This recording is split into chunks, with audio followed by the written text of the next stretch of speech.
मनोज जरांगे पाटील यांनी मराठा आरक्षणाच्या मागणीसाठी पुन्हा उपोषण सुरू केले असून त्या पार्श्वभूमीवर धुळे जिल्हा सकल मराठा समाजाच्या वतीनं नुकतीच मराठा बांधवांची बैठक मराठा सेवा संघ कार्यालय येथे संपन्न झाली आहे। सदर बैठकीत सर्वांनी एकमताने 22 सप्टेंबर पासून साखळी उपोषणाला सुरुवात करण्याचे ठरविले आहे। मराठा समाजाला आरक्षण मिळावे म्हणून मनोज जरांगे पाटील यांनी वेळोवेळी आंदोलन उपोषण केले, परंतु आजपर्यंत सरकारने मराठा समाजाला आरक्षण दिलेले नसल्याचं म्हणत पुन्हा एकदा मनोज जरांगे पाटील यांनी उपोषणाचे हत्यार उपसले असून धुळ्यातून देखील त्यांना पाठिंबा देत त्यांच्या उपोषणास साखळी उपोषणाच्या माध्यमातून उद्यापासून सुरुवात करण्यात येणार आहे।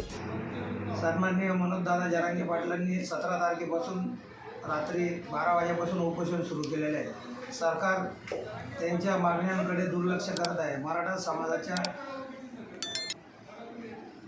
मागणींकडे सरकार दुर्लक्ष करत आहे आणि त्या कारणाने धुळे सकल मराठा समाजाच्या वतीने सरकारला वेळोवेळी आंदोलनाच्या माध्यमातून आम्ही निवेदनाच्या माध्यमातून कळवण्यात आलेलं आहे आणि सरकारने मराठा समाजाच्या मागण्यांकडे दुर्लक्ष केलं तर येणारा काळ हा सरकारसाठी फार संघर्ष राहील।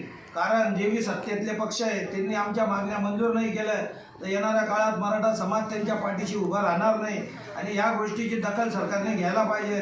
आणि मनोजदादा जरांगे पाटलाला जर उद्या उठून काही झालंच तर याचा परिणाम सरकार राहो की विरोधी पक्ष नेते राहो यांनी याची दखल घ्यावी आणि तात्काळ मराठा आरक्षणाचा विषय हा संपवावा